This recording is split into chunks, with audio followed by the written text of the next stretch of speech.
give a commemoration in lieu of Martin Luther King and in celebration of his life. This is a very special day to commemorate one of our most prominent leaders in peaceful revolutionary protest. He is a phenomenal example of what it means to be African American in the Western civilization of the United States. He led the revolution throughout his life and throughout history to bring us the integrative rights that we possess today. He practiced activism and spirituality his entire life to eradicate segregation and bring us to rights that are fair, just, good, honorable, and pleasurable for all. Martin Luther King Jr. was a minister and an activist, one of the most prominent leaders in the civil rights movement from 1955 until his assassination in 1968. He also led nonviolent protests in Washington, D.C.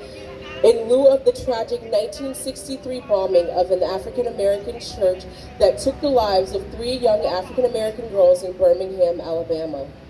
He participated in peaceful marches for the rights to vote, desegregation, and labor laws. It is this 1963 protest due to racial inequalities occurring within the Western civilization that Martin Luther King Jr. delivered his most famous speech to date, his I Have a Dream speech. In 1964, King won the Nobel Peace Prize for nonviolent protest for racial injustice.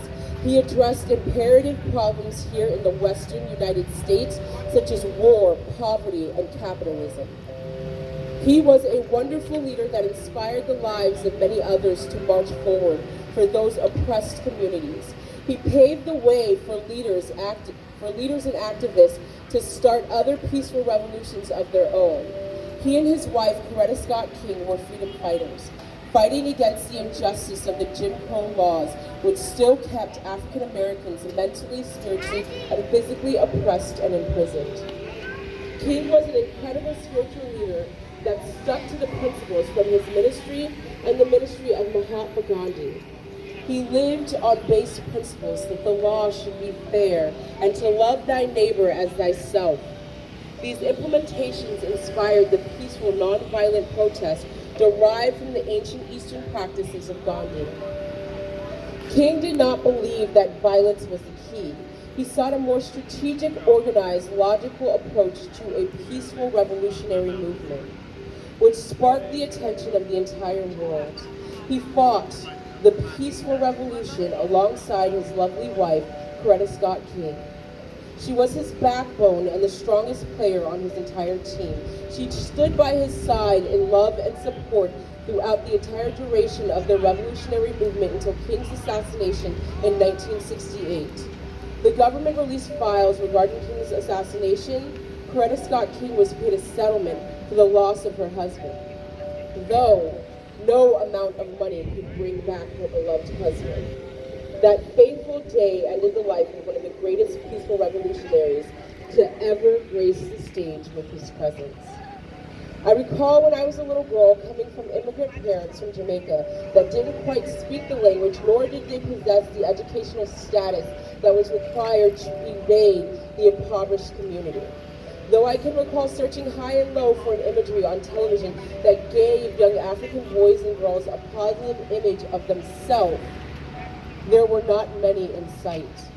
I was seeking something that made me feel proud to be African American. Oftentimes, I would observe the television in my latter days. You wouldn't find very many positive images on TV that reflected the greatness that exists within ourselves. King paved the way for peaceful protests, such as the Million Man March. There were not many people of color in admirable positions. I can recall my mother tuning into the positive image of African fathers with their sons and daughters on their shoulders. As inspirational speeches were delivered on stage, this brought entire communities together. It was a depiction of camaraderie, a proud moment for the African American community. For now, we were able to see men as fathers and great leaders instead of the negative imagery that was all too often depicted in movies and on the news. When things like a distorted self-image were displayed in my latter days, due to there not being enough positive imagery displayed in our youth, My psyche suffered because I was the only African American child in every single classroom I walked into up until I was 8 years old. With my first language being patois, I had a slight accent. The language barrier hindered myself and many children like myself. The distorted self-image plagued me to the point where I hated my name. I wanted my name to be something simplistic, like Kimberly, and easy to remember. Something that everyone could pronounce. I hated my hair they all laughed at me hysterically when I walked into class with my Afro puffs. Though my mother told me that dawning I was the most beautiful girl in the entire world. Everyone else made me feel like I was not accepted. It is these moments that give young African American children a distorted self-image of who they truly are and what the depiction of beauty truly means to them. I thank God for the positive paintings my mother hung all over the walls, for in those moments, I was able to unveil the beauty within. I could recognize thyself and love thyself in all thy glory. It is these positive images of the Million Man March that gave us a positive depiction of what it truly means to be African American, peacefully fighting for our rights. It helped us to build our self-esteem and self-worth. It gave us strive, determination, perseverance, ambition, bravery, and courage to excel ourselves and exceed beyond all measures. A wise man once told me, be the change that you wish to see in the world, because if you can positively impact one person in life, then you have subsequently changed the entire world. By heightening that person's vibrational frequency and instilling something positive within another human being, you have influenced that individual to enact change in their life. This is what I strive to do here today, to inspire us to act in accordance with the spiritual practices of the world. Each spiritual text states that we must remove the divide and bring forth unity. For united we stand and divided we fall. In the end, we shall be nations united together because we all have one love from the Most High God. For we are one people of many colors and we all bleed red. My mother always taught me never to have hate in my heart. Never hold negativity towards someone in your heart or mind, she would say, for they do not pay rent to live there. Growing up, I could never comprehend the different aspects of the division that took place during segregation, not here in America, nor during the apartheid in Africa. I still cannot comprehend it now, for I come from a very blended family and not two of my children are the same complexion. We must remove the divide from race, creed, religion, and financial status, for we are stronger together, exuding the base principles of Rastology, which states that love reigns supreme beyond all measures. We must eradicate any hate or division within the world. Therefore, I can empathize with Martin's dream, and I quote, I, Adonica, have a dream that one day this nation will rise up and live out the true meaning of its creed. We hold these truths to be self-evident that all men are created equal. I, Adonica, have a dream that one day out of the red hills of Georgia, the sons of former slave owners and the sons of former slaves will be able to sit down together at a table of brotherhood.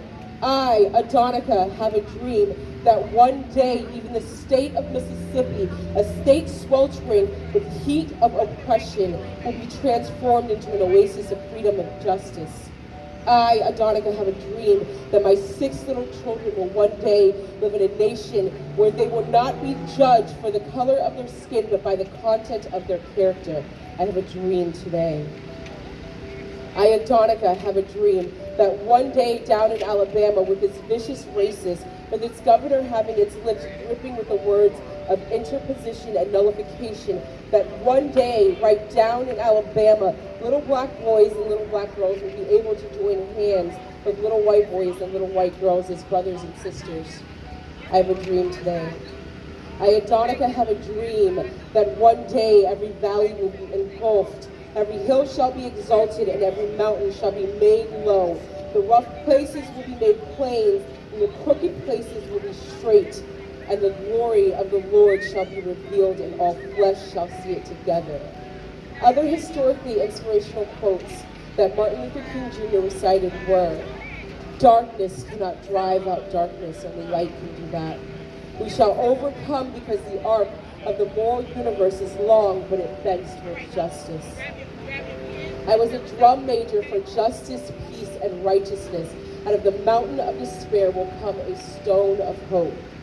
My hope for the future is that we can take a page out of Martin Luther King's book, that we may be able to instill in the youth the principles that excel us to being 110% our true, most high, authentic selves every single day, that our youth will continue to inspire and spark peaceful revolutions everywhere to combat the inequality that still exists today in the United States. I pray for the youth of the future to see injustice and find the courage, bravery, and confidence to unify together and organize peaceful marches for the current persecution, maltreatment, tyranny, and repression that still occurs today. May we look to our great leaders that are doing the correct thing, those in which instill a phenomenal content of character and moral value that take us to places of honor. This is the dream I have today. God bless you all eternally, and I love you. For if we can hate for no reason, we must learn to love for no reason as well. So I love you all. God bless you, and thank you so much for your time and patience. Wow.